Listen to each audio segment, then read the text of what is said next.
I pledge allegiance to the flag of the United States of America and to the republic for which it stands, one nation, under God, indivisible, with liberty and justice for all. Thank you. I'd like to welcome everyone to the Carbon Dioxide Transport and Storage Activity Committee. And I'm very much encouraged by the number of you that have come in person. Thank you for doing that. And for those that are listening online or those that might be watching online, we appreciate that as well. So the first thing that I'd like to do today is to get board action to approve the agenda. I will be asking that we do postpone the approval of the minutes of November, of items 2, 3, and 4 until they are uploaded and supposedly visible for everyone. But at this particular time, I'm asking for board action to approve the agenda at this time. So moved. Okay, a motion by Aaron, second by Nordsby. Kristen, will you call the roll, please? Commissioner Aaron's. Yes. Anderson. Aye. Nordsey. Yes. Ventura. Yes. Scott. Yes. Sweeter. Yes. Commissioner Gibbon. Yes. Next, I'd like a motion to postpone the approval of the minutes of November 21st, 28th, and December 5th. I'll move to postpone, Scott. Second. I have a Scott and Nordsby. Aaron. Go ahead, call the roll, please. Commissioner Aaron's. Yes. Anderson. Aye. Nordsey. Yes. Ventura. Yes. Scott. Yes. Sweeter. Yes. Commissioner Gibbon. Yes. Next on our agenda, regular business, item number 1, presentation by Brigham McGowan. At this particular time, sir, make sure your name and address and I guess speak into the microphone, please. All right. So that we're all able to hear. Mr. Chairman, how much time do I have? I will give you, let's see, can we limit it to 30 minutes? I know, do you need time for questioning? How about if I try to do 15 and allow, let's see, let me turn this on. Sorry. How about if I try to keep it to 15 and then have time for questions and answers if anybody, is That's that okay? fine with me, sir. All right. I want to be respectful of everybody's time.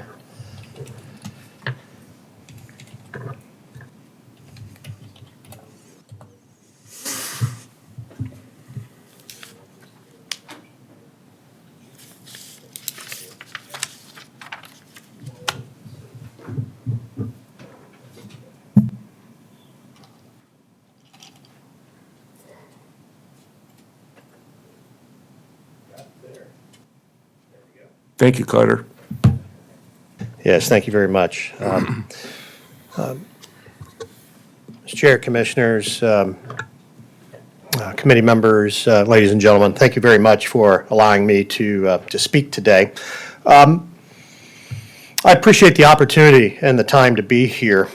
Just for a roadmap real quickly, presentation overview, I want to let you know who I am and why I'm here, so that makes sense, and then I'll delve into some energy transportation issues.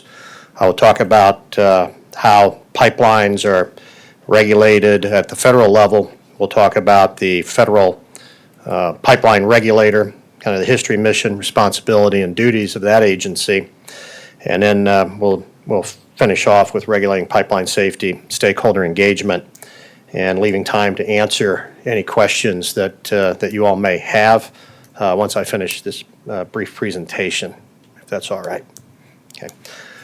My background, really quickly, I'm from the Midwest, so I know how much we love people to come in from out of town and tell us how everything is. And I grew up in a small town. It's a basis for who I am today. I'm a retired naval officer, naval aviator, and have been in risk management and operational excellence for over 30 years. Transportation safety has been in my blood ever since first flying. I have had 3 executive appointments to serve for both Democrats and Republicans at the federal level as part of the senior executive service at the Department of Transportation in Washington, D.C. Additionally, that includes serving as the first administrator of PHMSA, the first deputy administrator of PHMSA, and then going back in 2017 during the transition of President Trump and advising his campaign, as well as the Secretary of Transportation there as an expert consultant, and I've served on a couple federal advisory committees at the DOT as well.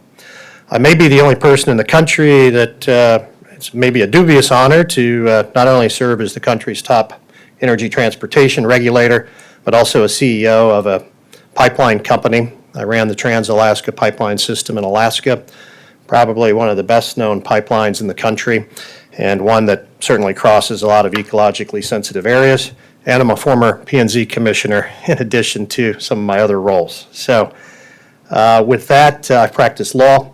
I've founded the only U.S. infrastructure think tank a decade ago, and I currently serve as a principal at Nouveau Consulting, where I advise both public and private sector clients. I'm a professor at Miami University, where I teach ethics, law, and policy. I also serve as a fellow at the Center for Regional Affairs, which advises Ohio townships on planning and zoning issues. And I am also a senior fellow at the Hudson Institute in Washington, D.C., where I lead the U.S. Energy Security Portfolio, serve on several boards, including universities and law schools, and on the European Pipeline Technology Committee, run out of Europe. I have a bachelor's degree, a graduate certificate in energy from Stanford, an MBA from William & Mary, and a Juris Doctor from Chase. But again, I think the most important part is trying to give a little bit of context to energy transportation. That's the beautiful pipeline that I used to oversee in Alaska. It's the most photographed because it's one of the few that is actually above ground, as 50% of this pipeline is above ground. And it's 800 miles long, and that tells you exactly what mile marker you're at. The U.S. consumes large quantities of liquid and gaseous fuels and resources on a daily basis. Pipelines have been transporting that lion's share of energy products and have done so reliably and safely for well over a century. The first pipeline dates back to the mid to three-quarter of the 1800s. Since 1860s, at a time where wagons and flatboats were the most common. And then you probably know the great debates between the Vanderbilts and the Rockefellers over transporting by railroads, and ultimately railroads were not enough. Significant interstate pipelines began with the war effort because the U.S. supplied most of the energy to the Allied war effort during two world wars. At that time, there were few, if any, regulations covering how energy, oil, or gas was to be transported. Today, I think we have an infrastructure system that is the envy of the world. We have more pipelines than the rest of the world combined, and we have very strict and thorough regulations on point. Back in 1966, the U.S. Department of Transportation was founded as a cabinet-level agency to be the transportation experts. We probably know them better as the FAA. Until after 9/11, the U.S. Coast Guard, the Federal Highways, the Maritime Administration, the car safety folks at NHTSA, and newer agencies have come throughout, including RISPA, the Research and Special Projects Administration, which was tasked with pipeline safety and hazardous materials safety. Later, like I mentioned, the TSA, also founded at DOT, was moved along with the Coast Guard to DHS. PHMSA became its own operating administration when it spun off from RISPA, as Congress wanted the department to place a further emphasis on hazmat and pipeline transportation. Congress, through the laws it's made and through these government agencies, have made different parts of the DOT responsible for their programmatic areas. The reason for this overarching framework is to protect interstate commerce against disparate treatment, unequal treatment either for or against shippers and among the states to ensure a highly efficient transportation system. I put up here on the board PHMSA's mission. I won't read it for you, but it focuses on safety, risk and integrity management, sharing responsibility and knowledge, and stewardship in a changing world. By the numbers, PHMSA regulates 3.3 million miles of pipelines across the United States, oversees 1.2 million shipments of hazmat, because PHMSA is not only the pipeline safety agency, but they're also responsible for any hazmat that travels by air, land, rail, sea, and pipeline. That's 1.6 billion tons of hazmat shipped by all of the different transportation sectors, with pipelines alone accounting for approximately 2/3 of the energy commodities used in the country each year. If you take a look at the pipeline map, it's pretty busy. This 3.3 million miles represents more than 100 laps around the Earth. And again, we have more than the rest of the world combined. The gas transmission lines are in blue, and the liquid transmission lines are in red. We're continuing to build more pipelines, and the mileage continues to grow. When it comes to regulating pipeline safety, the Natural Gas Act of 1968 empowered the Secretary to regulate pipelines for gas, and then in 1979, pipelines for liquid. In 1994, Congress enacted a comprehensive overhaul of the Pipeline Safety Act to provide for uniformity to the federal laws governing the construction of all types of pipelines. So PHMSA's job and responsibility is to issue regulations that cover these following areas: design, installation, inspection, emergency plans, procedures, testing, the construction, the extension, the operation, the replacement, and maintenance of pipeline facilities. It's pretty comprehensive. And these include CO2 pipelines, which the agency and its predecessor began regulating in 1970. Part of the federalism scheme or program for regulations is that only PHMSA can regulate the safety of interstate pipelines, such as the one being proposed here. I've taken these quotes out of letters from PHMSA that talk about that while pipeline safety is the shared responsibility for all stakeholders, I want to differentiate between stakeholder engagement, public input, and the competent regulatory authority, which is the federal government when it comes to interstate pipelines. I think that's something that you may have some questions about today as we talk a little bit further. What can local communities do? What should local communities do? What can they do? What can they not do? During my time at PHMSA, we rolled out several things, including the pretext of PIPA, which you see on the screen there, trying to get a collaboration together between all stakeholders to come up with relevant planning and zoning land use decisions around pipelines. Before that, I helped implement the 811 one-call system. That was done on my watch because up until that time, we had literally hundreds of phone numbers around the country where people would try to call if they wanted to dig.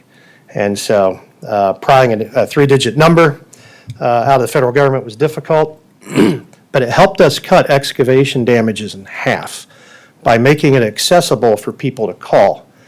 You'll hear a lot about pipeline safety, and what we found is that 2/3 of all pipeline accidents occur because of third-party damage, because of somebody doing something over top of the pipeline that they shouldn't do. That is what has given rise to the initial setbacks of 50 feet from pipelines that is in federal regulation. And it's the basis behind the entire damage prevention of PHMSA. And while there is still more work to be done, this process continues to evolve and continues to leverage now innovation and new technology to try to drive those excavation damages down further, which I should also note largely occur in very urban areas. The vast majority of that 3/4 of all accidents happen where we put a lot of people in close proximity. With that, I am happy to answer any questions that you may have or talk about any concerns that you have, and I'll do my very best to be as straight with you as I can.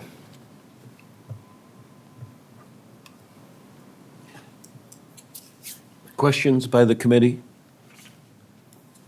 I guess I have one. One of our comprehensive plans says if a pipeline wants to build in Lincoln County, they're supposed to talk to planning and zoning. Don't you think that a county should have the right to figure out a corridor for pipelines and electrical and water all to run in one section, so it's not this giant spider web of mess you see on these national maps? It's kind of a cluster of mess instead of an organized system. And why isn't PHMSA doing a better role on that?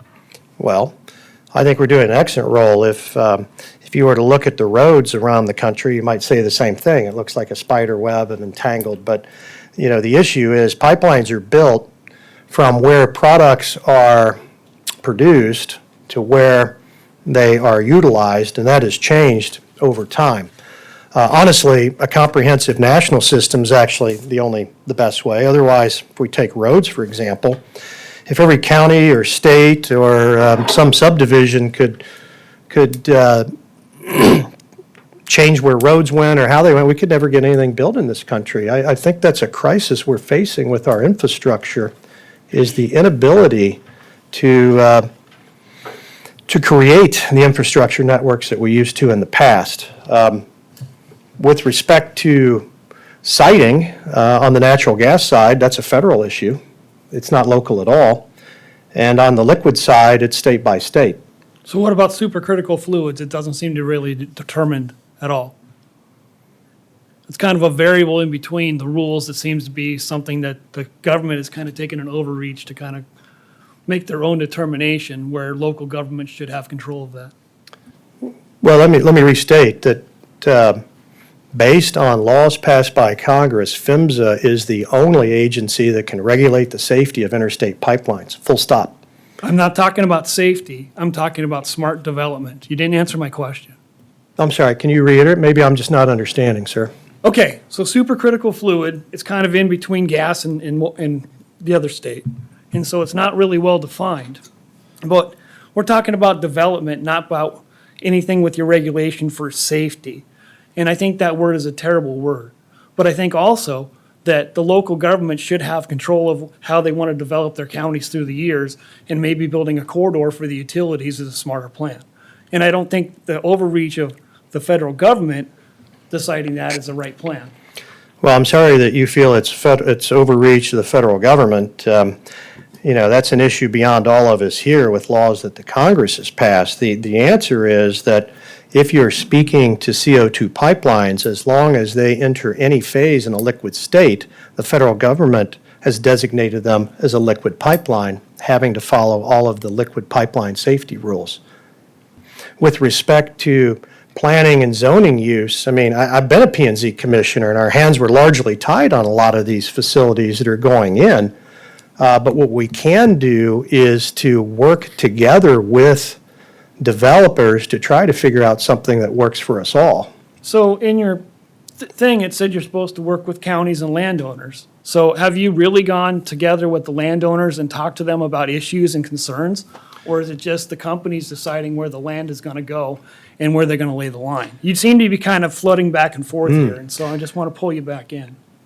Well, I appreciate that. I don't know who the we is. Who's the we in your, you just said we. Well, Who's for we? one of our county regulations from 2005, or comprehensive plan, states if you want to build a pipeline, the first thing you do is talk to planning and zoning. Great. That has not been done. So don't you think that's the first step that should have been done? So saying that federal and natural gas is a separate government entity of CO2. And so trying to put those together is just masking something that's not the same. And so Well- that's incorrect. But also, I didn't see a single thing of designation for CO2 pipelines in that map you just showed me. That's because let me answer that first. That's because CO2 pipelines are considered liquid pipelines. We don't need a separate designation. What They are you here for? Are we talking about petroleum or CO2? I'm really trying hard to answer your question, so please, Okay, I'm please still help me waiting. out here. We are here to talk about whatever you want to talk about. CO2 pipelines are liquid pipelines. They're not some bizarre creature. They fall under the liquid category. I'm not sure why you're trying to differentiate them. Supercritical phase is a little bit different because it's not a gas, it's not a liquid. And so I think that we're taking something and you're taking something out of context and making something up that's truly not there. But I also believe that we're talking about CO2.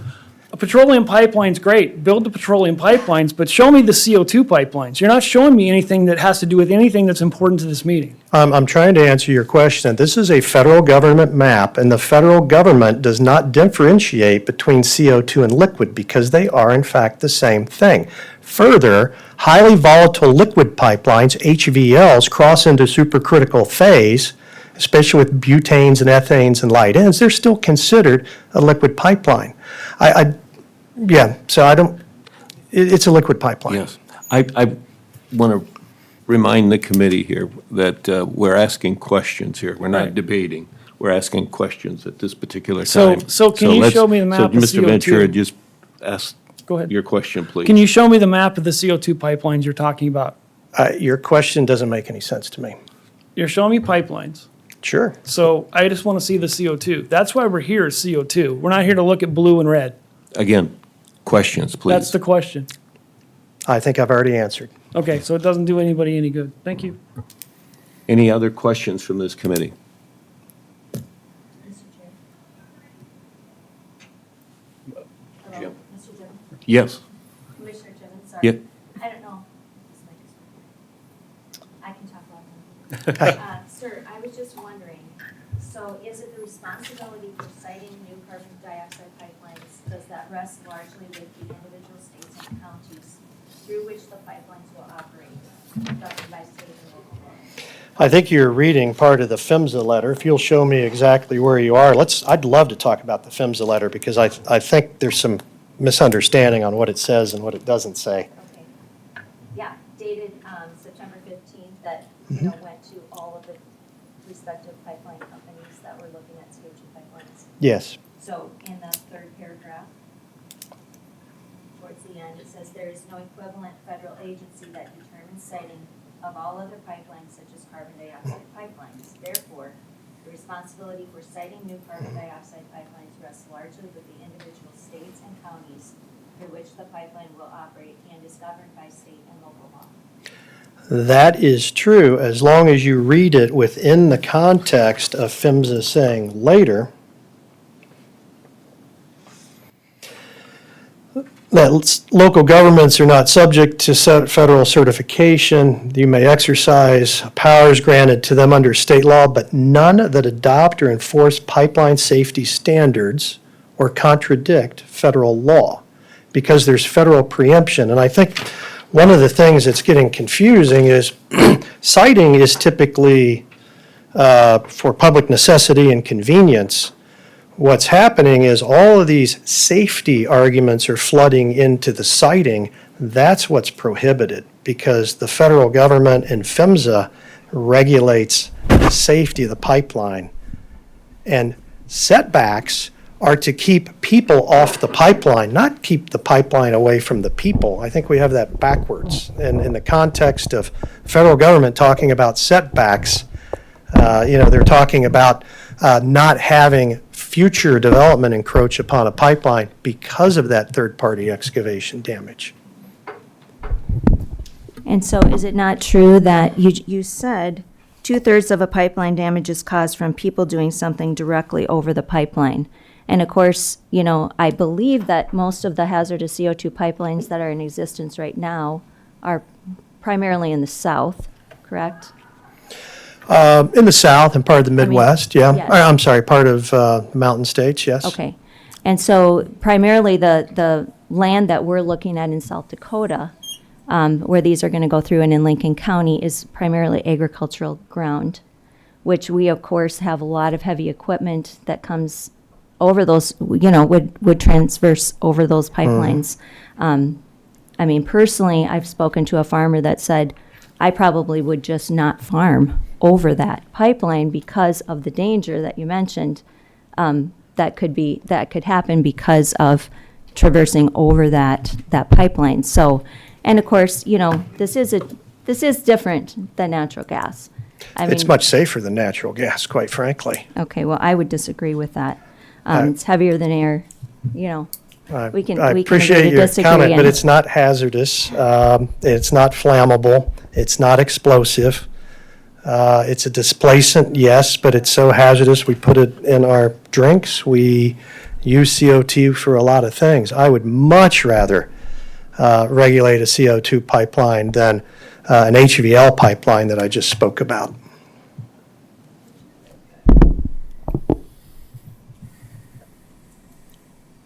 But your question on depth, pipeline safety regulations require 3 feet, some cases more. We have pipelines that go underneath interstate highways with 80,000-pound trucks going across them. There's no prohibition to surface use or farming with respect to the pipelines. Yeah, I just said that. Does that answer your question? Yeah, we just agree to disagree on that. Yep. You're going to agree to disagree on that? Yes. Okay, thank you. Sir, you still have approximately 5 minutes. I know if you said you'll answer questions. Yeah. It's tough, and I think there are a couple issues at play. One is that some people just don't want a pipeline near them any more than they want an airport or a jail by them. It's just life. I get that. But seriously, when you look at the dangers of pipelines, there's a reason why pipelines transport so much. It's that they're safer than any other mode of transportation. And I'm not suggesting that trains or trucks aren't safe, because most everything DOT regulates is close to that 99%. But with pipelines, it's another 4 nines after that. The fact that they are out of the way from people and that there is depth of cover protects them. That's kind of the idea. And if you don't like ethanol or you don't like biofuels because either they're not clean enough or because you're opposed to people coming across your land, let's have that discussion. But this is, what I would like to try to convey is this is not a safety discussion. It's being wrapped up as a safety discussion, but it's just not. And I would have no problem living right next to a CO2 pipeline or a gas pipeline. I think you probably have high-pressure natural gas pipelines running pretty close through here, or I'd be shocked if you didn't have one near a school or a hospital or something in the area. We've all done a terrible job, regulators, the industry, the education system, of advising people how infrastructure works and how important it is for our economic way of life, for our economy, for our national security. And unfortunately, these are things that we need. And Mr. McGowan, I have a question. yes, sir. Could you further elaborate on the statement about why a CO2 pipeline is perhaps safer than a natural gas pipeline? Certainly, Commissioner. Natural gas pipelines, if struck, tend to explode. You have 1,000 or more pounds per square inch of pressure on a transmission line. And there's an arc, usually caused by hitting or an ignition source from a piece of mechanical equipment nearby. The results can be devastating. You don't have that issue with natural gas because with CO2, because it's not flammable. People point to Satarsha, Mississippi and say people got sick. Well, that's true, but that wasn't a strict CO2 pipeline. That also had hydrogen sulfide in the pipeline, which is an irritant, which is a respiratory piece. That's not what we're talking about with this project. Similarly, with oil or refined products like diesel or gasoline, you have an environmental spill that contaminates the ground. We don't have any of these issues here, and while the mileage of CO2 pipelines is not as great as some of the other mileage, it is effectively managed and regulated by the DOT, who continues, just like the FAA, to look at new ways, new regulations, to update and to learn from experiences. So, it's not flammable, it's not volatile. No one has ever died of a CO2 pipeline in the country. In fact, even with the most flammable pipelines, you're twice as likely to be struck by lightning than to ever suffer from a pipeline incident. They're that rare. Thank you. Thank you. Yes, sir. Last time, any other questions by the committee? Mr. Chair? Yes, Mark, Mr. Nordsby. Thank you. Can you talk a little bit about the economic impact of a pipeline that's placed on a property? Does that property diminish in value? Do people tend not to want to develop other things near it because of the perception of the pipeline? Just kind of the general question about, because we get the safety issue, we're on the development side. So what impact on development is this going to have both today and in the potential future? Sir, I'm not trying to dodge the question, but I'm not the economist. I'm just the safety guy. I can tell you that in general, infrastructure brings economic opportunity wherever it goes. But I can't comment on the, I just don't know on the specifics of economic development around a pipeline. Okay, thank you, Mr. McGowan. I appreciate your input here this morning. Sir, thank you, Mr. Chairman. Thank you. Moving on to item number 2 on our agenda. Mr. Ventura, I believe you're the one who placed this on the agenda. Would you like to make a comment? I believe Dakota Institute is supposed to speak first, and then second of all, we have somebody to talk afterwards. So I didn't put it all on there. I'm not following you. Why is this placed on the agenda? Are you talking about Thomas? Well, item number 2, I know it's board action if Dakota Institute. We asked for a study to be, or Commissioner Aaron's asked for somebody to talk about an economic study. This person is here to kind of rebut that, and so that's why he's on here, so I'd like to have him heard. Okay, That's it. so Thank has you. that been addressed? He's here, so I'd like to hear him. Okay, Thank all you. right, so we can go on to item number 3. I'd like to have number 2 speak. You would like to what? I'd like to have him speak. He drove here, so I think he's deserved time just like the PHMSA gentleman. Okay, how many people are here out of that group that you've listed? 1. Okay, all right, So I think he can do it in less than 15 minutes. okay, all And right. so Well, he's I here know ready to you go. asked for board action. I guess, are you looking for a motion? I just thought he was going to be put on the docket like everybody else, so I'm Okay. a little confused. All right, so you have someone that you would like to speak for 15 minutes? Yes, Okay. Or less, We'll hopefully. allow that. okay.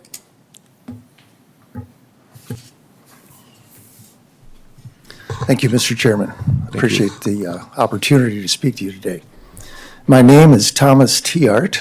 I'm a resident of Wakanda, South Dakota. I actually live out in the country a little ways.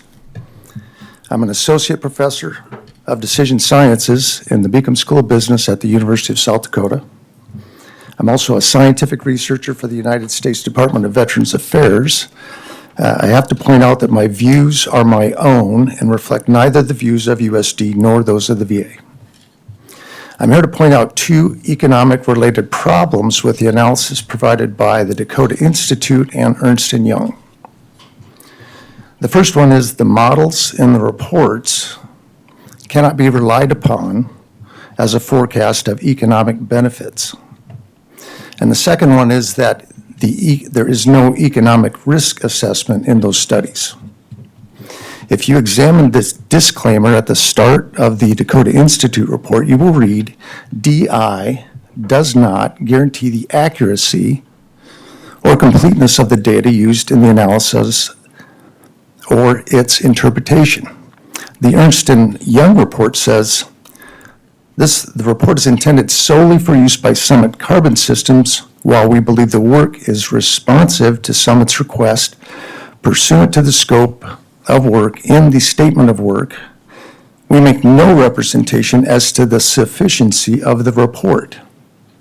The report was not designed for use or reliance by third parties for investment purposes or any other purpose. We assume no duty, obligation, or responsibility whatsoever to any third parties that may obtain access to the report. In addition, the Ernst & Young report informs the reader that economic output reported in this report includes double counting. And the report states the gross economic output should not be interpreted as gross domestic product or value added. So they're not making any claims about adding value in the study. The data for the reports for both of them comes from the pipeline companies. As Professor Magnus wrote about econometric models, why do we, that is econometricians, not assume responsibility for the data? If someone attacks us by pointing out a flaw in the data, we respond that it is not our fault, but the fault of whoever supplied the data. No other discipline would accept this lack of responsibility. Also, the data are not value-free. And he goes on with some other remarks. But the question you have to ask yourself is, can self-interested pipeline companies be relied upon for accurate data? Australian finance professor Imad Musa, in his book Econometrics is a Con Art, concludes that econometric models do not meet the desirable properties of scientific models such as theoretical plausibility, explanatory power, accuracy of the estimates of the model parameters, forecasting power, and simplicity. So what we see is a gap in what's on offer and what can actually be delivered. The reason you can't know the accuracy of the models is, one, there's no quantification of prediction uncertainty, there's no evaluation metrics with which to assess the results, and there's no track record of prior work that you can compare to the existing report.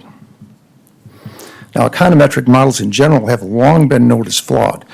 Back in 1972, Professor Richter wrote, "I fear that many people do not realize how tenuous the conclusions drawn from econometric models really are."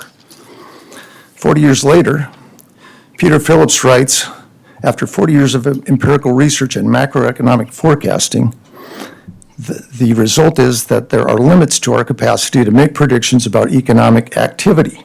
In fact, the performance of aggregate predictions has improved little over this time in spite of early optimism, enormous bodies of research in macroeconomic theory and modeling, improvements in econometric methods, and larger data sets of better quality. A primary limitation on empirical knowledge is that the true model for any given data is unknown and, for all practical purposes, unknowable.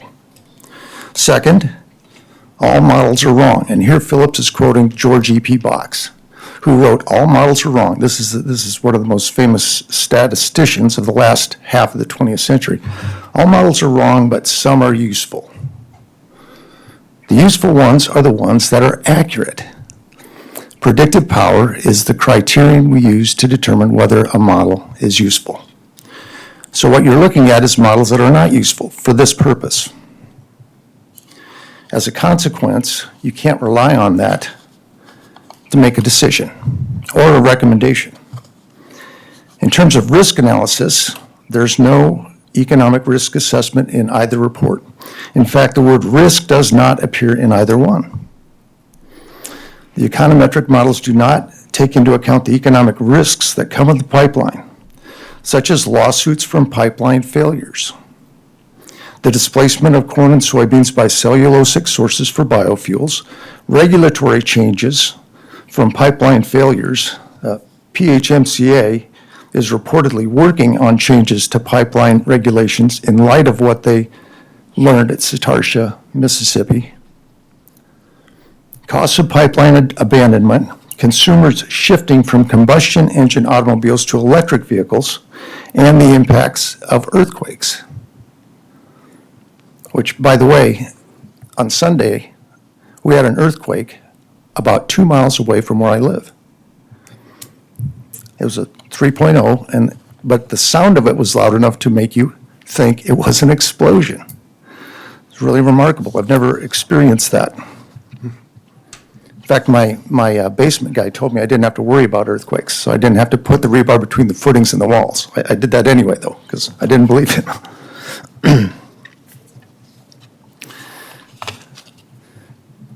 The risks also don't mention what happens when the tax credits expire.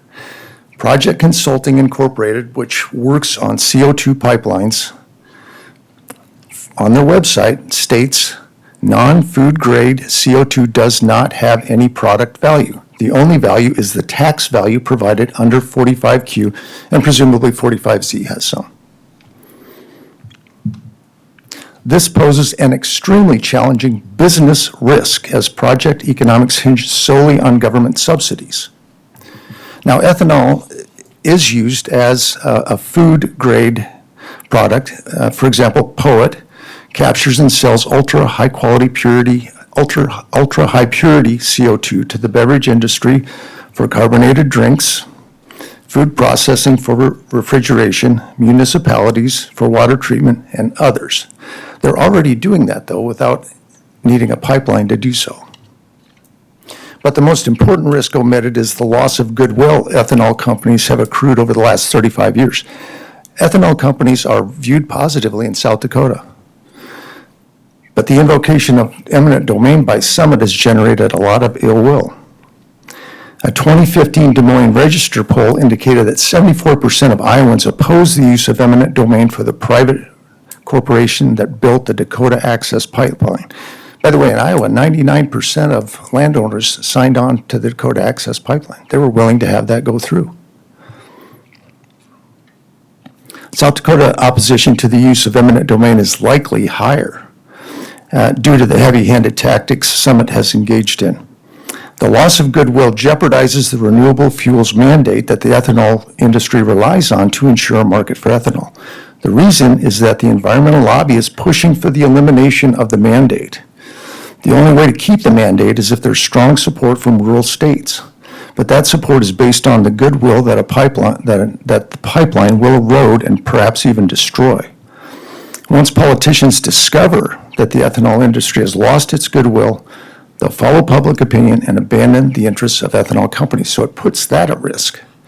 So this is really not just a mistake in terms of the short term. This has potentially got long-term implications. With that, I'd be happy to answer any questions that you might have for me. Questions from those of you on the committee?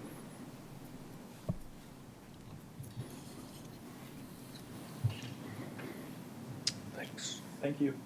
I know that some of the figures, you said 99% of all Iowans signed up for the Dakota Access Pipeline? As reported by the Des Moines Register, yes.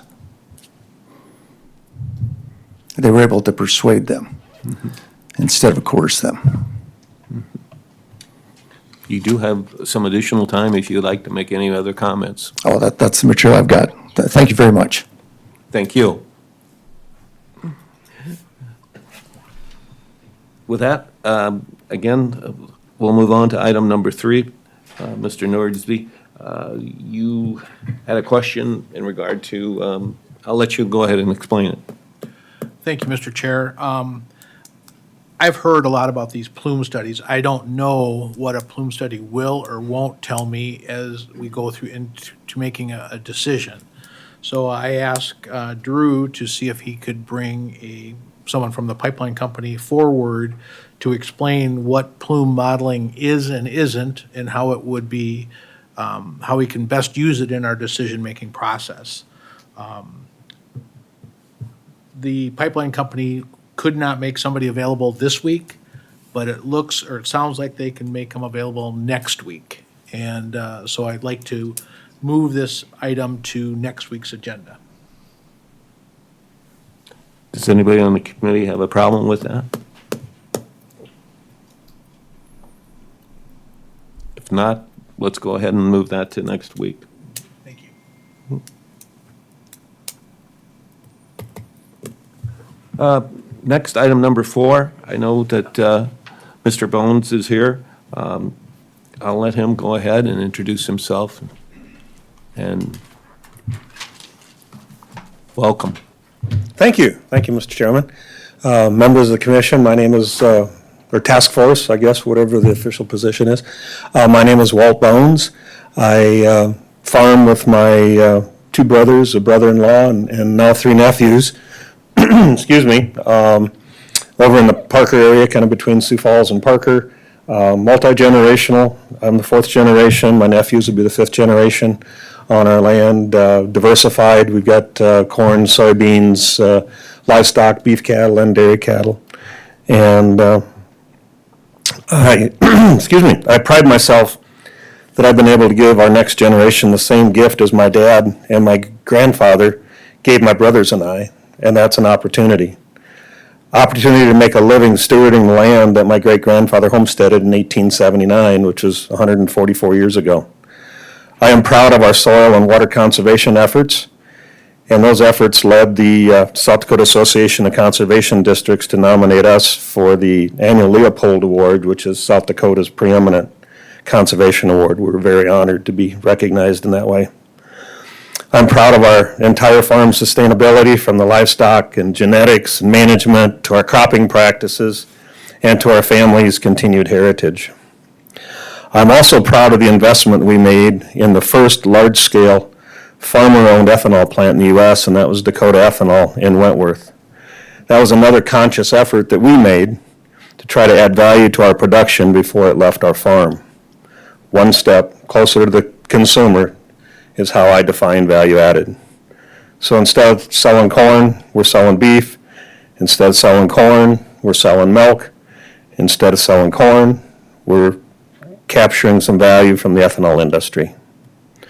So I've got a number of hats that I'm wearing today. Again, one is the farmer. My second hat is that I am an impacted landowner. The proposed pipeline runs across our place west to east. That's the spur that comes from the New Gen ethanol plant in Marion. And the proposed main line running south to north comes within about a mile of my house. And just in full disclosure, lease offers have been made, and we have submitted some of our counter offers and working on a couple others. We have no easement agreements that have been signed, nor have we received any money. So just wanted to make that clear. The third hat that I wear also today is I was asked last week to be a part of a coalition that includes ethanol plants, producers, and business leaders. And I'm going to talk about that and our mission there in a little bit. So let's talk about carbon. Like it or not, we are, and everything we do, is being judged by a carbon intensity score. Like it or not, there are a lot of people who feel it is in the public interest to remove carbon dioxide from our atmosphere. In fact, something the future of our humanity depends on it. Decarbonization is here to stay. And it's not just a recent effort, as President George Bush 43 signed into law the first IRS tax incentives for businesses to remove carbon over 20 years ago. So the market is demanding and is incentivizing decarbonization. One example of that is my sister-in-law is flying out here in January. When she was looking at flights on the internet, the value or the cost of those flights was being determined by the carbon intensity score of that flight. So it's here. And as much as I don't like how we're being defined, I'm excited about the opportunities for my family's farm and South Dakota agriculture. I believe the energy of the future can come from above ground sources, like biofuels, rather than from below ground.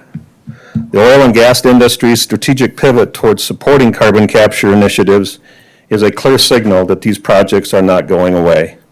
And I'm excited about the fact that ag can be a part of that solution.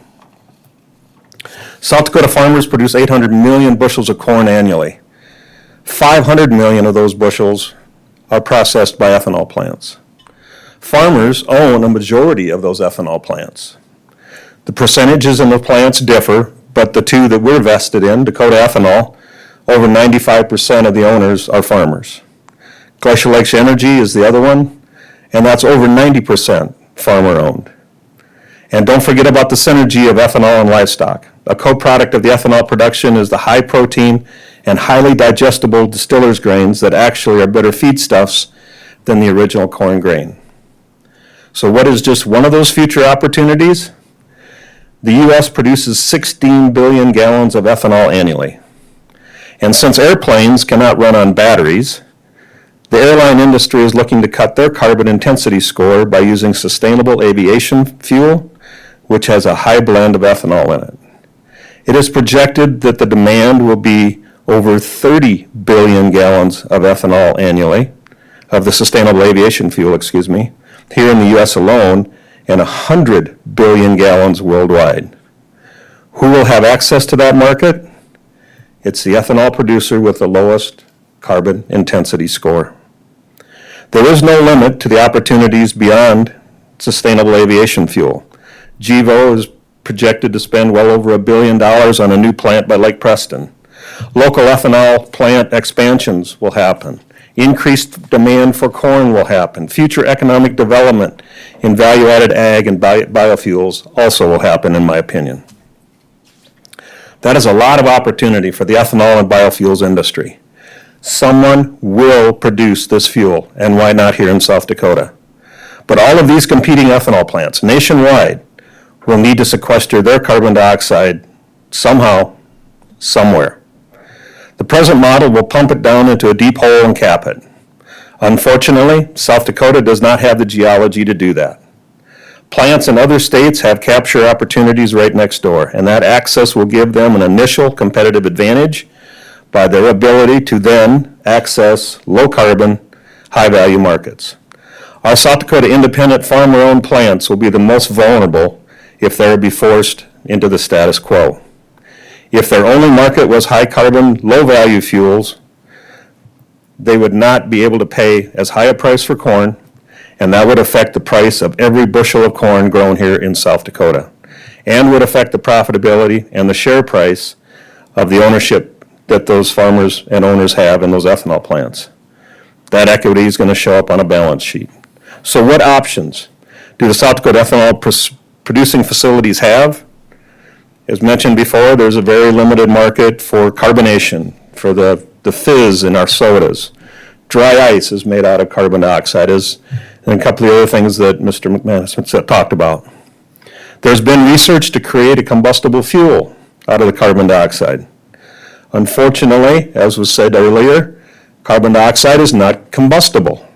So we need to find a hydrogen atom someplace. Water is the primary place you're going to find a hydrogen atom to add on to that carbon dioxide molecule to make it combustible. That is a very difficult and expensive process, and if it was easy, we'd all be driving hydrogen cars right now. There's also been research to try to put it into the soil. Farmers are always trying to increase the organic matter in our soil, which makes better soil quality. And you can do that by cover crops and using organic manures, using and reduced tillage, but all of that equals more soil carbon. Unfortunately, carbon dioxide does not immediately bond to the soil, and by the time the microbes finish their work, most of it has vaporized back into the atmosphere. Dakota Ethanol and some other plants have been trying to cut back on their CO2 with some limited success, but not at the scale needed to match production. In fact, that limited marketing to that high-value market has made Dakota Ethanol an extra $10 million a year for the last 3 years. That just verifies the fact that the market is there, it's real, and is for the taking. Another opportunity might have to be to transport CO2 to a sequester site in a truck or a train that would go right through our towns and communities. What kind of setbacks do you have for that form of transportation? There are none. In fact, Just 2 days ago, I followed a semi down 12th Street, West 12th Street, right by Kiwanis Avenue, that had CO2 on the tank. What could possibly go wrong? So in my opinion, the only valuable option is a pipeline. Pipelines have proven to be the safest and most cost-effective way to move liquids, as you have heard. And as I said last week, I was asked to join a coalition, Protect South Dakota's Ag Future. It is a completely independent group working to keep our ethanol industry viable for the next generation of South Dakota farmers like my nephews.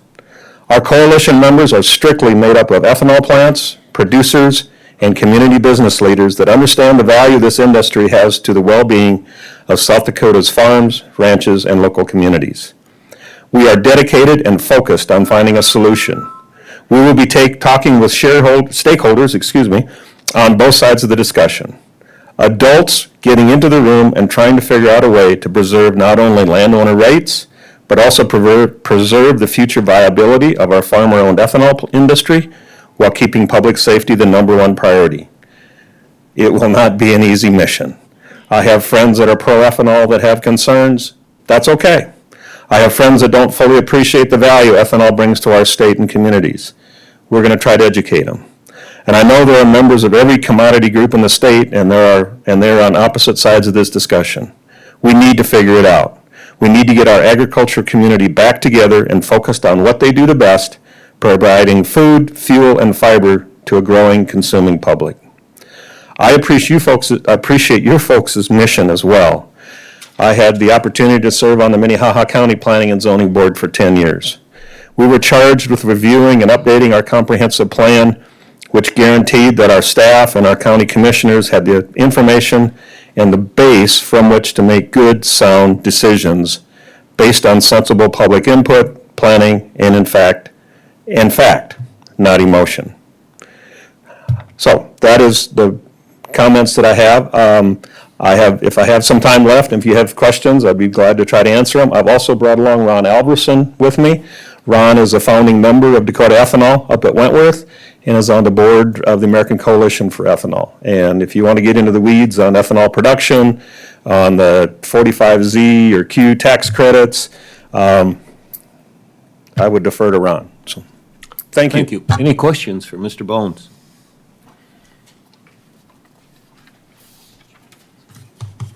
Not at this time. I'm not Thank you. opening Mr. questions Chair. to the public.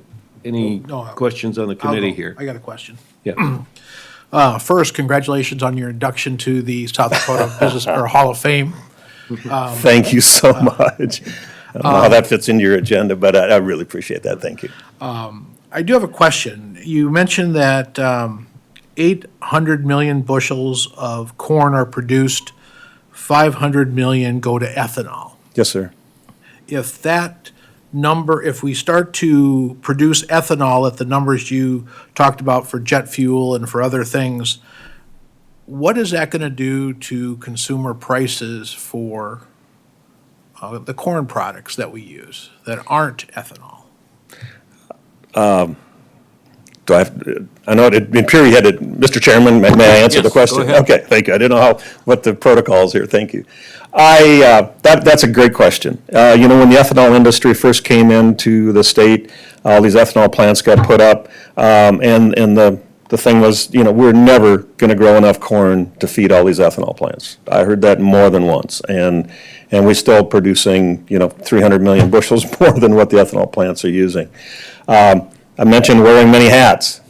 I'm also a livestock producer, and so, increased demand, has made our costs of feedstuffs go up as well.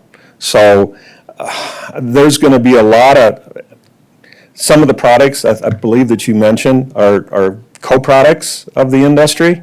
And as more corn gets processed, it would be my opinion that there'll be more of those materials processed as well or manufactured.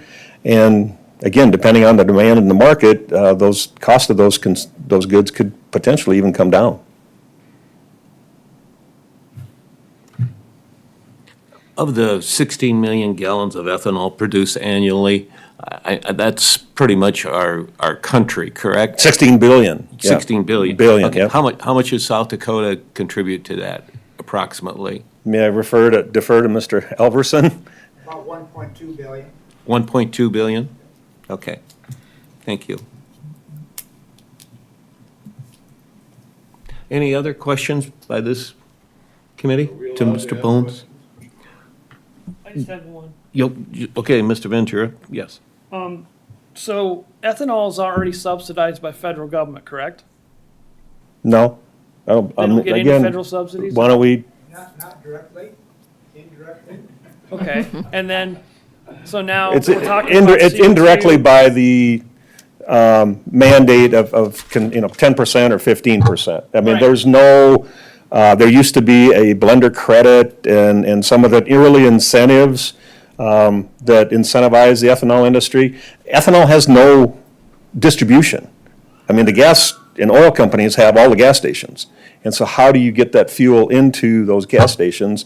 And that was part of the incentive. So correct me if I'm wrong. So the next question is now we're talking about giving more federal government money to tax the 45Q and the 45CS.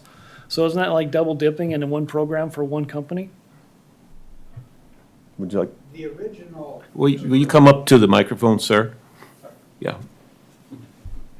And state your name and address again, please. Ron Alverson, I'm from Wentworth, South Dakota, and I'm on the board of directors at Dakota Ethanol up there. Okay, the original renewable fuel standard was a carbon-based legislation. In order for a fuel to get into the market, it had to show a 20% reduction in greenhouse gases versus fossil fuels. And if you could meet that, in which corn ethanol did, then you qualified for what we call the RINs, the Renewable Identification Number, and that got you into that market.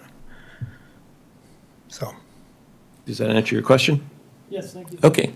I notice we have some people that would like to make a question in our audience. Is it okay with the committee that we do that at this particular time for? I'd just ask them for public comment. Yes, I guess I prefer that they be questions so we don't get into a debate here, but go ahead. I know that there are some that will limit it to a few minutes, but go ahead, Tom, you were one, and go ahead and come up to the microphone if you could too, please. And there was another gentleman, yes, okay. I want to say congratulations, Mr. Bones, too, but a while back you said a lot of people think we should remove carbon from the atmosphere. Can you tell me, is there any research that proves that carbon removal and sequestration will have the desired effect on the atmosphere? Yes. Yeah, that's been hotly debated for years. There's an entity called Intergovernmental Panel for Climate Change. It's a huge group of scientists, climate scientists from all over the planet. And they've determined that that's one of the very effective solutions to mitigating climate change. Well, I will tell you that at the first PUC meeting in Canton, Poet's own researcher, I asked him that question. He didn't hesitate. He said no. And I asked him, where are the scientists and the climatologists? Where do they stand? About 50-50. It might work, it might not. Doesn't that kind of make the whole thing an experiment? Possibly. I guess I go by what the group, what do you call, the majority of scientists think this way, and that's reflected in the IPCC group that's all around the world. According to him, the majority did not. They're about half. I don't know. I'd have to talk to him about that, but this is what I know about it, so that's all I can Let's say it go. is an experiment. Don't you think billions of dollars of taxpayer money for the subsidy is a lot of money to spend on something that's only an experiment? And my question is, should I be forced to participate in this experiment? I guess I'm not here to express my opinion on this and to argue with your opinion. I just go by what the scientists say, so. So do I. Could I respond? Yeah, and I'd like to respond too, thank you. Yeah, there's been some talk about, if we what do our plants use? Carbon dioxide, right? I mean, our trees, our corn, everything. You look at, right now, if I understand it right, the atmospheric percentage of carbon dioxide is like 400 parts per million. I mean, I can't even imagine a number that small. Greenhouses, to incent or to produce increase production, they've taken that up 4 or 5 times. They're 1,500 to 2,000 parts per million. So we need carbon dioxide, and so by what is proposed here in South Dakota, from what I've found out, is not going to move. The carbon that we take out here in South Dakota is not going to move the needle worldwide or even in the United States. I get that. But it's the market that's driving this thing and incentivizing it, and we can either jump on the train or we can wave it goodbye. Okay. But what Thank you you. and I do for money is between you and I. I get that. But should we force that guy to do it? So Okay. again, that's. Thank you. yep. I know there's another individual that had a question. So that question that gentleman asked was pretty much the same one I had, so I won't spend too much time on it. But to answer your question, no, there haven't been experiments done to confirm this. There's mainstream media, of course, has grabbed onto it and said climate change is real, climate change is caused by greenhouse gas emissions by humans, and that it's going to lead to existential threats to humanity if we do not stop it. None of that has been proven, They haven't done the experiments. The models don't prove it. This gentleman, he was right. He said it's driven by what lots of people think. And these people are not scientists. Even what the scientists think is not reality. It's experimental data. And the experiments that need to be run basically can't be run. You can't run experiments on the climate. You don't know what the long-term effects of carbon dioxide increases are going to be because there's benefits as well as potential harm. So when they say you've got to do this to save humanity, they don't know. It's again, yeah, it's right that what people think can have an effect. But in the long term, it's what actually happens. And if they find out that this whole climate change narrative is wrong, then there'll be no need to sequester carbon dioxide, and all that will go away except for the bills that we incur to get to the point where we can sequester it and pay for all the infrastructure to do it. Just a second. For the record, will you please state your name and address, please? I'm Gary Schuster. Sioux Falls, live in Lincoln County, concerned citizen. All right, thank you. Scott, we'll let you go ahead. Scott Montgomery, Fairview. Yeah. Do you have a question, Scott? I just want to make a statement what Poet said back in 2015. Okay. They said, Okay. we didn't need to worry about carbon dioxide that they produce because the following year, the corn crop would remove it and put it back in the ground. That was Poet's own statement. Mr. Bones said that this isn't even going to wiggle the needle. Why are we wasting our time? This is all about taking taxpayer money and giving it to the people, pipeline people to get rich. This isn't about changing the climate. This is very apparent. That's all rah, rah, rah, changing the climate, but that's not so. It's all about money. Thank you. Okay, thank you. Mr. Chair, Yes. Carla, over here. Yes, Over here. Scarlett, go ahead. I would just like to mention, the other night I attended a stockholder meeting of one of the ethanol companies in the state. And the climate change issue came up, and there were some questions on that. And basically the chair said, there are people that believe in climate change. There are some people that don't believe in climate change. Basically, whatever you believe about this whole project is a business opportunity. And, we've heard that this morning. This is about a business opportunity for an industry in our state, which is very important to our state. But at the same time, I think that we have to back up. And, one of the things that this coalition states is it's our hope that these changes will help our state to find a solution that allows us to move forward, essential to the future of South Dakota. And I do take issue at times with some of us that have spoken up on this issue that we have been painted that we are against ethanol, and that is not true. I've stated before that my family had significant investment in Verisun way back when. My mom is an investor in an ethanol plant here. But just to state, I just want to remind us all that this state was created for the people first, not the people for the state. So we got to get that right first, and then let's move forward and talk about economic development. All right, thank you. Secretary Bones, I have a question for you.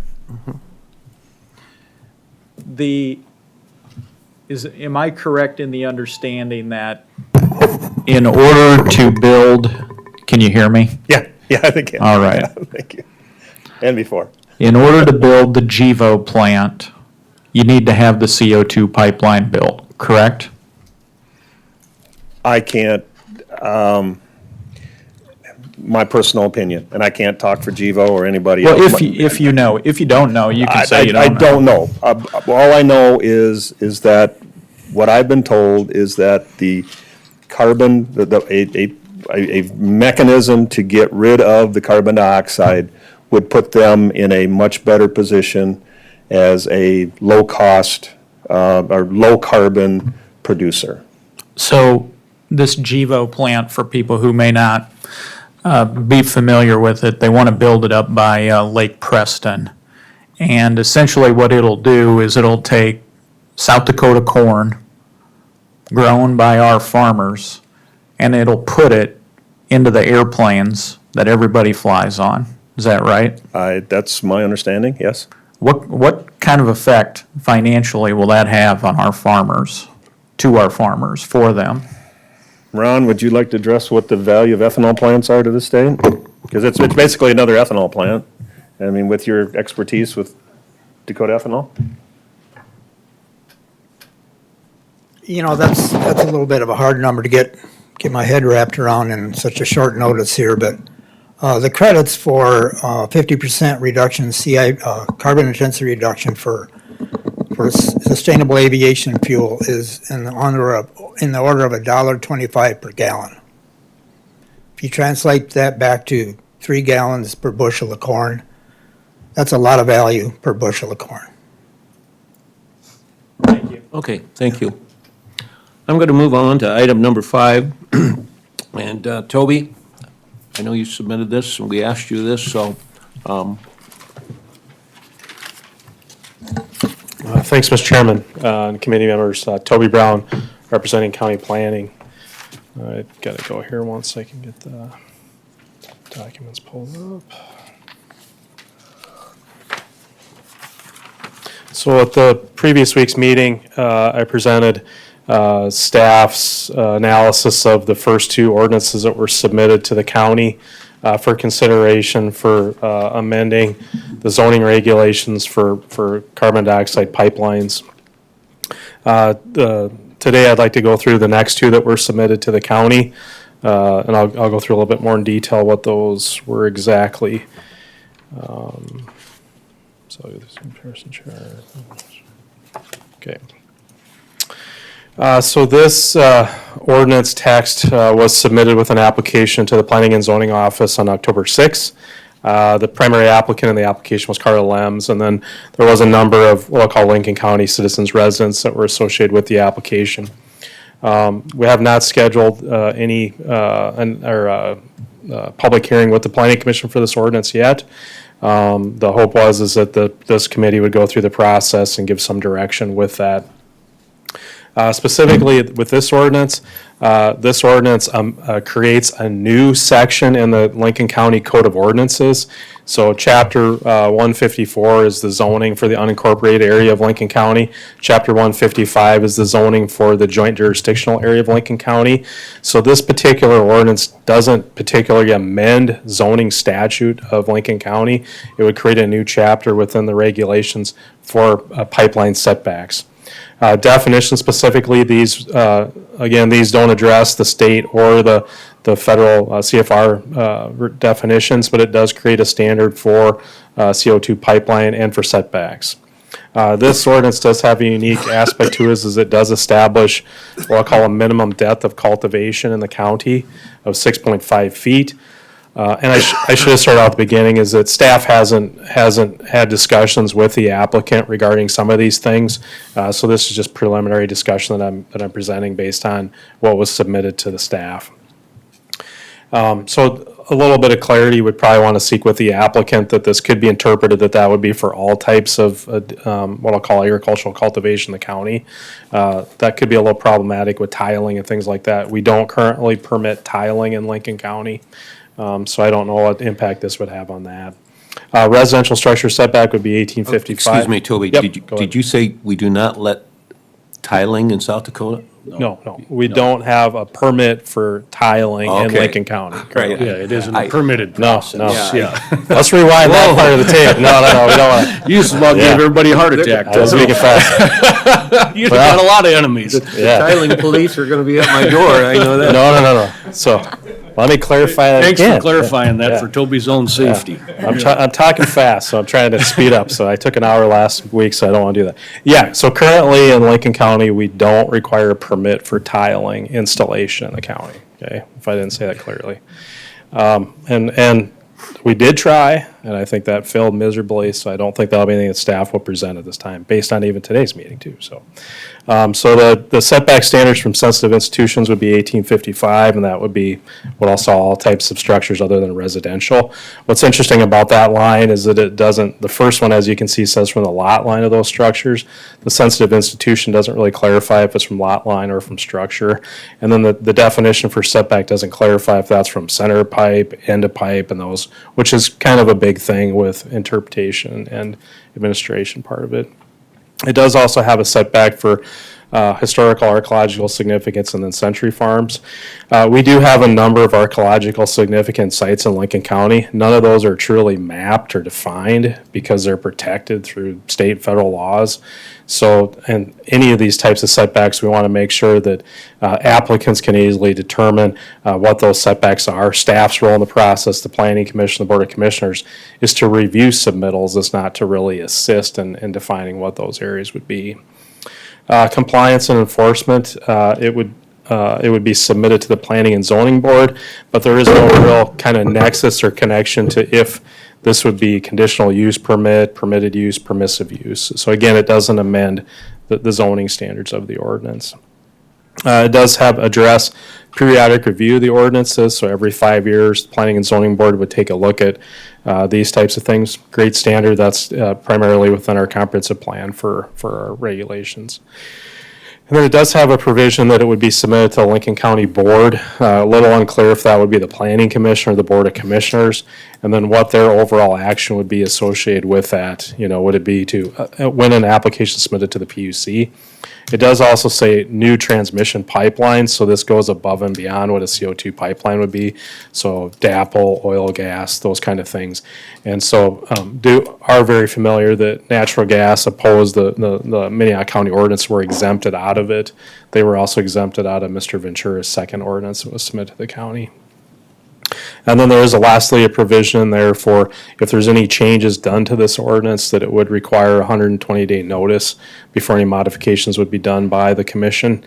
It does require that we would send notification to 5,280 feet of all properties potentially affected by the CO2 pipelines. The Planning Commission members will know one of the most controversial things we have is, did I receive notice? And so that it's always, that's the first thing that people always say when they stand up, say, I didn't receive notice on that. Well, the zoning ordinance has really specific standards as far as distance and what those requirements are for that. This one could be a little potentially vague where it says potentially a property affected by CO2 pipelines. I think as staff, we'd be conservative. The ordinance, we go above and beyond the ordinance with all notifications anyways, and we still don't get the people that we need to get, So there's be a concern with that part of it. And then also with the requirements, if that would be requirements of state statute. So with that answer, and again, the applicant is here today that can answer any questions with some of that stuff, but that was just a real quick analysis of kind of what that particular ordinance would do. Okay. Mr. Chair? Yes. I have a few questions. Yes. Okay. Toby, thanks for explaining that. Just a few questions I have on this ordinance. So either way, this ordinance will come before the planning commission. Is that how I understand it? So staff is in discussions with legal counsel about that. Okay. I don't have a determination today for that. Okay. No. Okay. So, with this ordinance, what I heard you continue to say is that if it was to go forward, there's some things in there that are fine. But there's some verbiage things maybe that need to be cleaned up just a little bit. Like any ordinance, yes. Yeah. Yeah. And that's something that you guys are willing to help with? Yeah, we discussed with the applicant. yes. Okay. Okay, very good. Thanks. But again, to clarify that this is a citizen initiated one, we're not gonna draft it. Cause that would take away what really what the intent of this is to be a citizen initiated draft. Yeah, I So understand. we can assist with some of those. But you can yeah. advise that, hey, these are the few spots that we feel need to be cleaned up. Yep.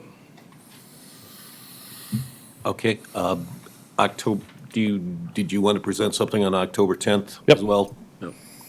So Commissioner Aaron's submitted a draft on the Board of Commissioners agenda on October 10th for consideration for remand to the Planning Commission.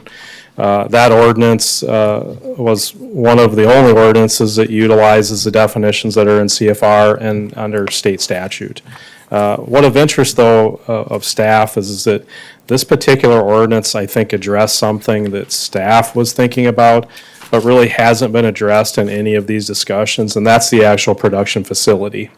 So there would be, in addition to the pipeline, there's gonna have to be some type of a facility, and I'm not gonna get in the weeds on how this would all work.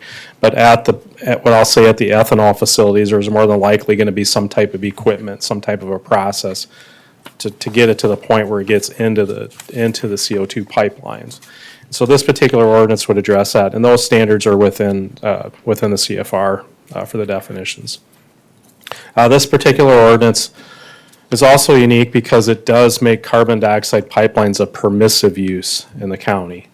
And so it also addresses, so under the neighborhood utility facility definition, the current zoning regulations, as I've mentioned before, there is some question about if carbon dioxide pipeline is even permissible in the A1 zoning district because there's really no corresponding, the use isn't identified in the A1 zoning district. So this particular ordinance would add neighborhood utility facility to specifically say it's not part of it. So it would have to go through another use type within the zoning regulations. And this particular ordinance places that as a permissive use in the A1 agricultural zoning district. And that's, again, is a permissive by right, as long as you meet certain specific standards. And we do have a number of permissive uses in the A1 zoning district that do require standards. The first and foremost would be single-family dwelling. So it's single-family dwellings in the A1 agricultural district require a right to farm notice covenant. I know nobody knows that until they actually have to build a house, but it's a prerequisite to building a house, which basically creates a covenant on that property. It's filed right over there in the Register of Deeds that from here to eternity is that property has been notified that there is objectionable uses within the A1 agricultural zoning district. It's never, I know other jurisdictions, including the one to the north, they've tested it in court, and if it does impact with nuisance complaints and those different types of things. But we've never gone to that level. But carbon dioxide pipeline would be permissive use in the A1 zoning district, 500 feet from a single-family dwelling, church, school, nursing home, hospital, business, public park, or concentrated animal feeding operation. Measured from the pipeline to the closest point of the building, or in the case of public park, property line. That's very consistent with the majority of the setbacks in the Lincoln County zoning regulations to date. It's always measured from the structure or from the building point. And then that may be waived, so it's a permissive use that may be waived through a written instrument, that a waiver type form. And then it also adds that if there's an existing agreement with the pipeline, an easement or something like that, that would take the place of the waiver that would run with the land. And then there was an addition that from a municipality over the pipeline of 16-inch in diameter. And my understanding from Commissioner Aaron's testimony is that would be associated with ethanol plants that could be located within municipalities or near them, adjacent to them. And we do have one near the town of Hudson to the south. but they would have a 1 mile setback. But otherwise, most of those pipelines that would run between those ethanol plants to that would probably be less than 16 inches. And then if it doesn't abide by these regulations, it would flip to a conditional use permit. So this is very similar to a permitted special use that the other ordinances that Mr. Ventura submitted. This is a little bit unique, though, in that it is a permissive use that flips to a conditional use permit. And by doing so, is it allows then within the regulations to add additional stipulations to it. Under Mr. Ventura's ordinances, if they didn't meet the requirements, it flipped to a conditional use permit, no standards. So there wouldn't be any standards associated with this one. It would flip to a conditional use permit, and there would be standards with it. Primarily, those standards would be financial considerations. So there would be an application fee, and there would be an annual fee of the operator to the county for payment. And then that same language is added to the RC Rec Conservation District, which is very similar to the other two ordinances. And then this one's unique as it does add it to the I-1 Light Industrial District for those uses as well. But not commercial Correct. Yeah. or rural residential. Correct. Yeah. And that's really the synopsis of what that is. And again, the applicant is in attendance at this committee meeting if you have any additional questions specifically to that. Otherwise, it's just a synopsis of what was presented. So. Okay. Thank you, Mr. Chairman. Thank you. That was, all we had is, as far as an overview and a discussion by Mr. Brown. Are there any questions for Mr. Brown from this committee?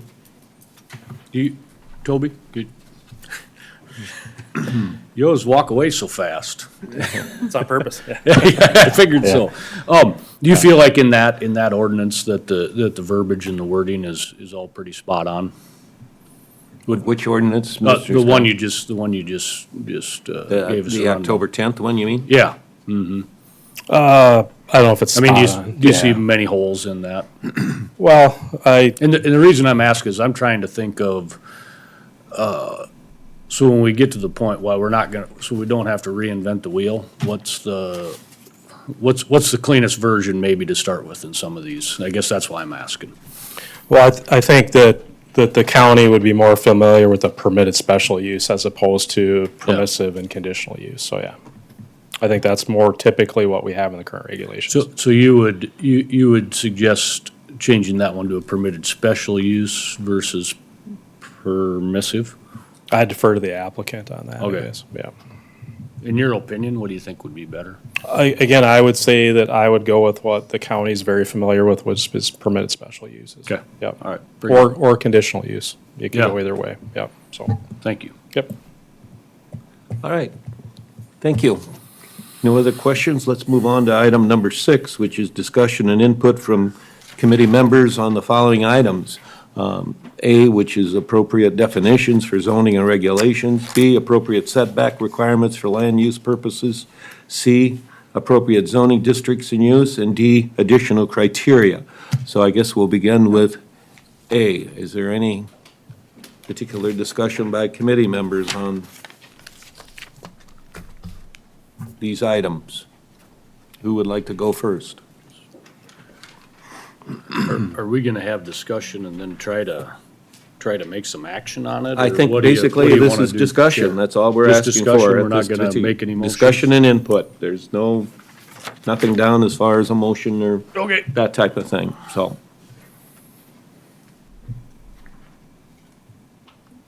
Are we talking about A, B, C, and D, or just A? Just A. Just A to begin with, okay? I think we come up with something that we maybe bring up for the next board discussion on, basically, let's get something started. It's been long enough, 3 years. Okay, suggestion by committee member Ventura? Yes, Mr. Anderson. I guess my encouragement would be to use language that's already established, rather than try and come up with some new phrase, some new possible interpretation of something, because we're really reaching out there if we're doing that. Okay, thank you. Any other discussion on A? Moving on to B, appropriate setback requirements. Any discussions on that?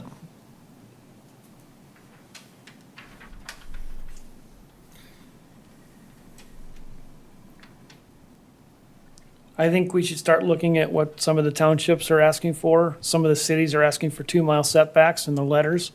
I think that's a concern. And their numbers for what they're asking for future development when they go to adjoining agricultural places are about 1,850 feet. And so I think we just start putting these numbers in line so we can get moving here. Any other comments about B? Mr. Chair? Yes. I think we heard today and as well from a federal judge last week that we have no authority in terms of setbacks, would be my opinion. I just, Okay, and you Again, base I that think on, we're- again, what, Mr. Anderson? What do you base that on? well, we heard from the former director of FSMA that federal regulations control those setbacks. I believe. And No. And we also have a federal judge that has ruled that a county ordinance in Iowa was not valid for the setbacks. Again, I just, Yes. Okay, and I know that they differ from states to states, at least I've been told, and it was mentioned and so forth. Any other comments? Good. I believe there's 3 other suits that have been settled in federal court that have been ruled the other direction. And so I think just reading one opinion, I think some of the stuff they did was too onerous. And so I think just reading that one opinion instead of reading all 4 is kind of a one-sided thing, but the county does have right to do things. And so I think we need to look at our options. Okay, anything else on item C or D? Mr. Chairman. Yes. With regard to item B, I guess I'm very interested in hearing from those people who believe that the county has the authority to do that. I'm very interested in hearing from them as to their legal opinion in which the supremacy clause is not violated.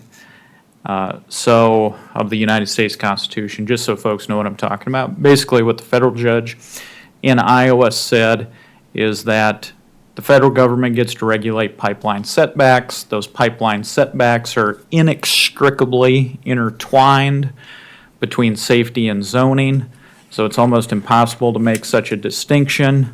And you can't just say you're doing something for zoning purposes in order to evade judicial scrutiny by having it done for safety purposes. You can't just say it's for zoning and then you get to do it. So, at myself as one of the commissioners who'll be voting on the recommendation, I'm very interested in hearing the legal rationale that allows for the imposition of setbacks. I think that would be a good item for number 8 as far as topics for a future meeting or meetings that might be something that we could put on for next week. I think specifically if that's your desire, Commissioner Aaron's. Yes, Mr. Chair. Yes. Yeah, that's the direction I'm going in. Okay. Because what I'm hearing today is, at least from the former director of PHMSA, is that, I mean, in plain words, what he said is a natural gas pipeline is more dangerous than a CO2 pipeline. And that's coming from the top regulator who has all that experience and knowledge. He's the expert. And I have a natural gas pipeline 50 feet away from my office that I work at 12 hours a day. You know, it goes right through the middle of Sioux Falls, in my neighborhood. Just for those of you who don't know, my office is in my neighborhood too. It's about 4.5 blocks away from my office, from my house. So, you know, I spend a lot of time next to a natural gas pipeline every day. And so I'm very interested. I thought it was interesting when he said that there is, you know, this distinction about supercritical fluid and all that. he's saying that CO2 pipelines are regulated as a liquid pipeline as well. So I'm interested in hearing from those folks who want a setback and those who want regulations as to how they think the county, we as a county commission, can get around the supremacy clause of the Constitution. Yeah, I'm very interested in that. So I'd like to hear from those people. Okay. Thank you. It'd be my suggestion that that is a future topic for next week. And I think that's something that, yeah, we need to hear as well. Anything else on item C or D? Yes. Mr. Chair. Yes. I Mark. asked Drew, on item D, I asked Drew to research 4 additional items that I felt might have merit for discussion. He's not ready to present at this point, so next week he probably will give us an update. I don't want to go into what they are because I don't want to give anybody any kind of false hope, but it sounds like 1 or 2 might have had merit and 1 or 2 were probably ridiculous ideas. So thank you to Drew for that review and then reporting back to us next week. For those of you, Drew is in the back of the room at our state's attorney's office, so sitting with Toby. So anyway, I had a question on C. yes. What about just excluding it from the agricultural district entirely as an option? Repeat that, please. What about taking the A1 district out of zoning for CO2 pipelines? Since it's not really written in already, I mean, the answer's not there. We don't need any more development. It's already been decided. And so instead of going around numbers and other things, why don't we just say it's not allowed in the agricultural district and they're free to build? I guess that's up to this committee. I guess, what are their thoughts? Yeah. Okay. We can address that next week. All right. I guess moving on to item number 7, committee discussion on any or all non-agenda CO2 pipeline regulations as authorized by the resolution of the Lincoln County Commissioners. Any input on that from this committee?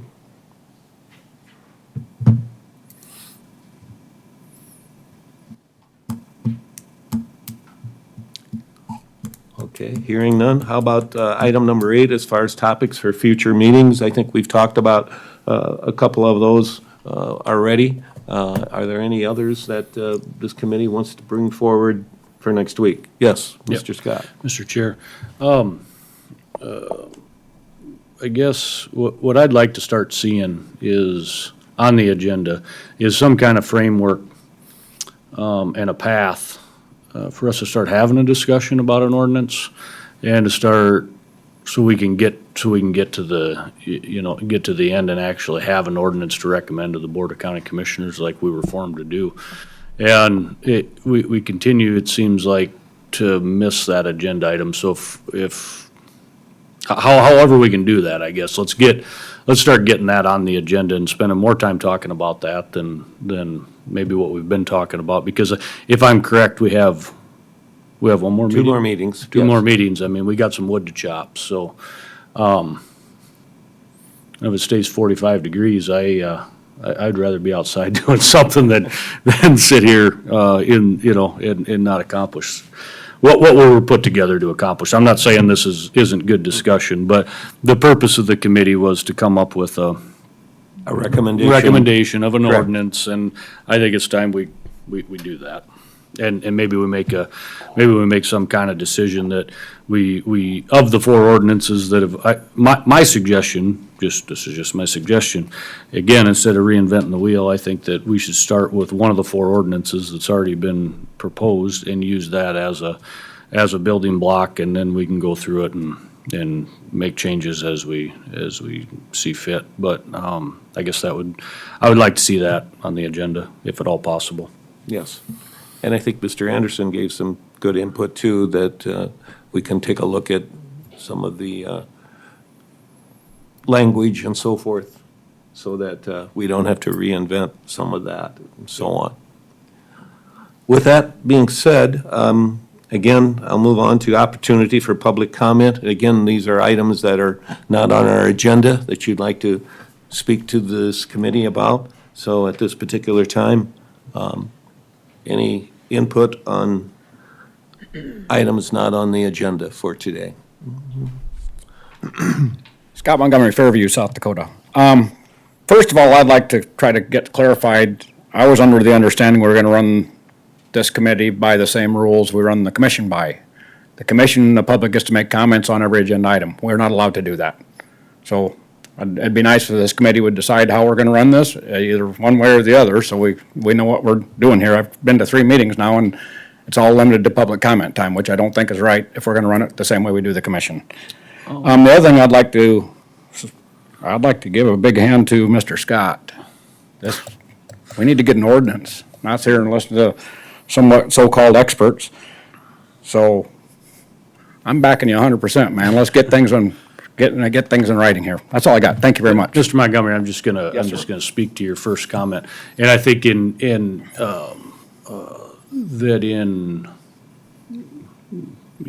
benefit of the meeting to continue to keep it moving on. The public comment has just been moved to the end.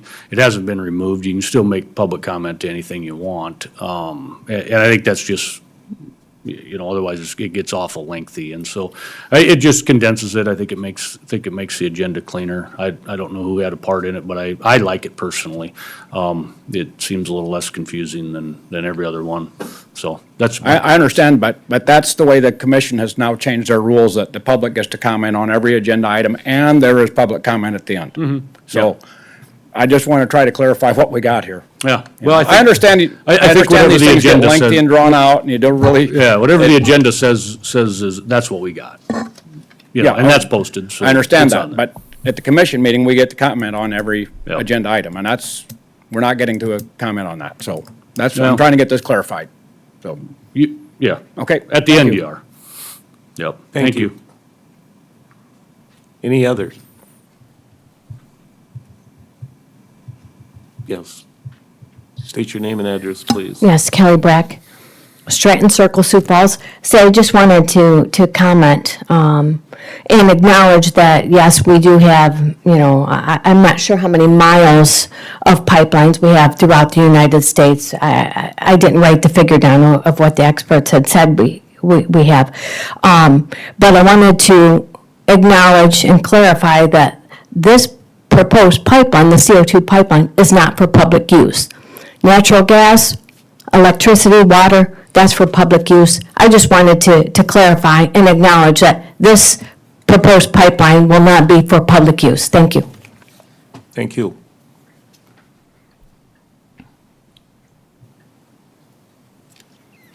Good morning. Sarah Stever, Lennox, South Dakota, Lincoln County.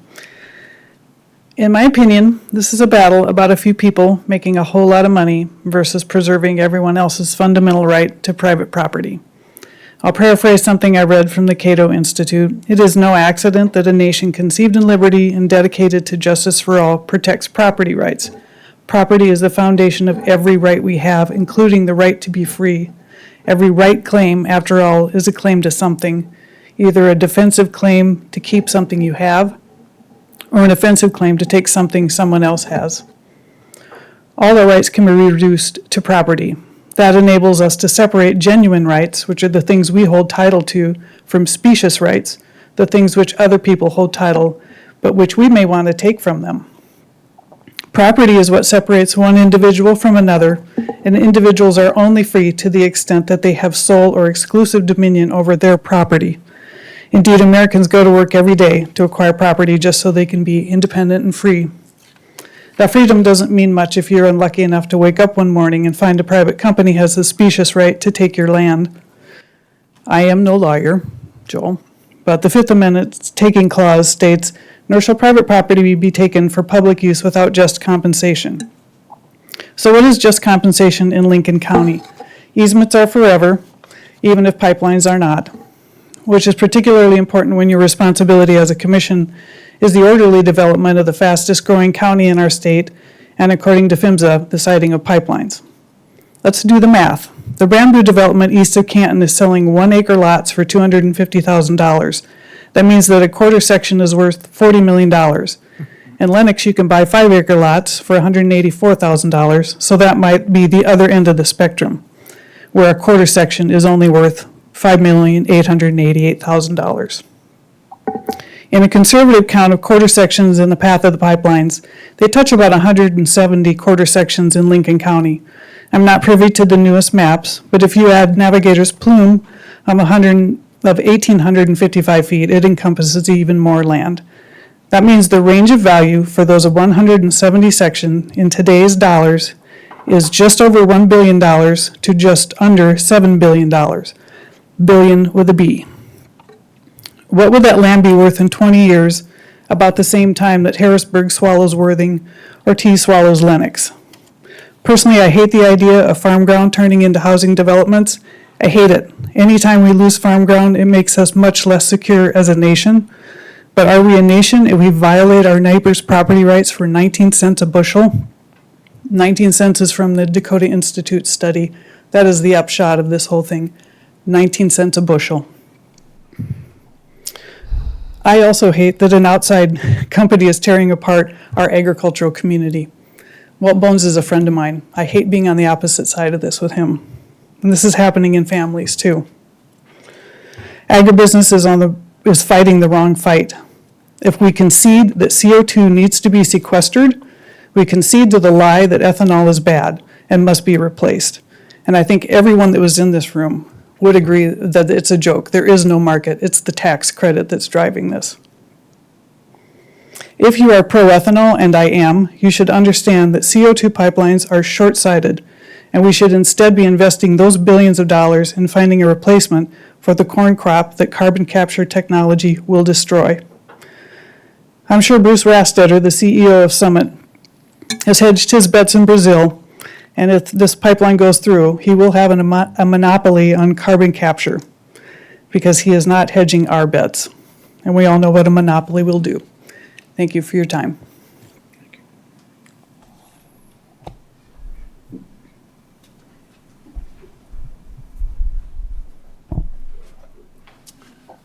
I'm Gary Schuster, live in Sioux Falls, resident of Lincoln County.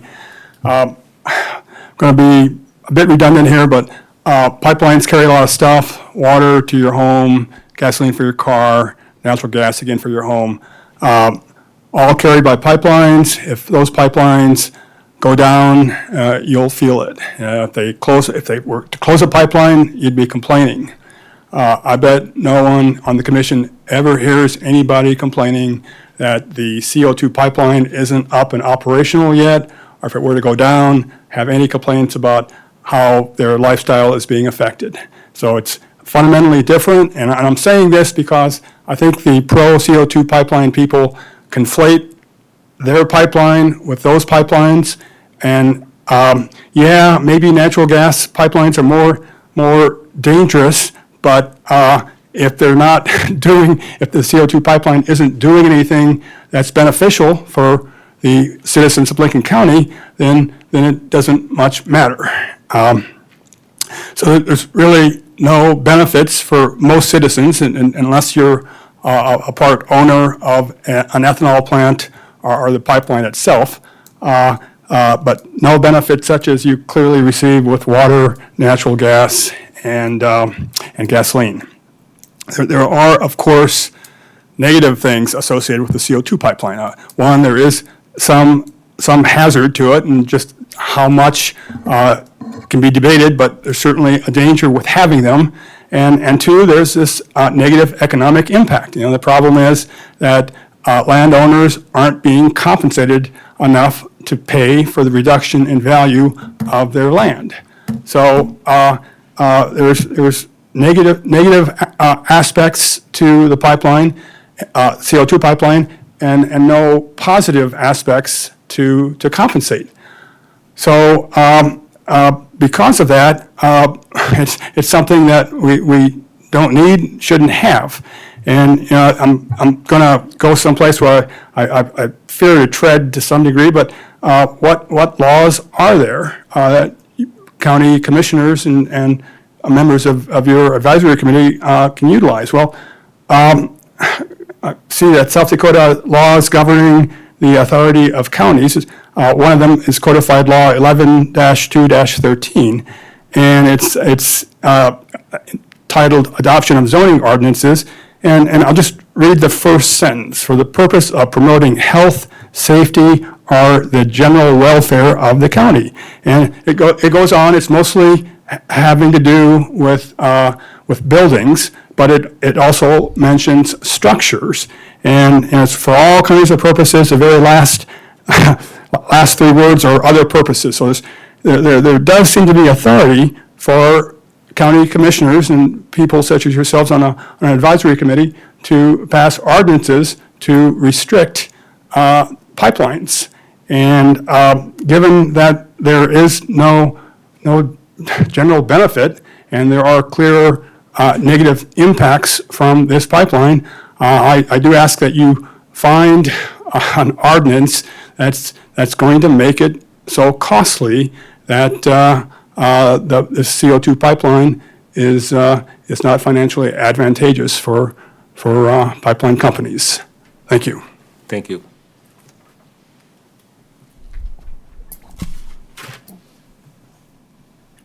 I guess at this particular time, is there any need for executive session? I'm not seeing any. Mr. Chair?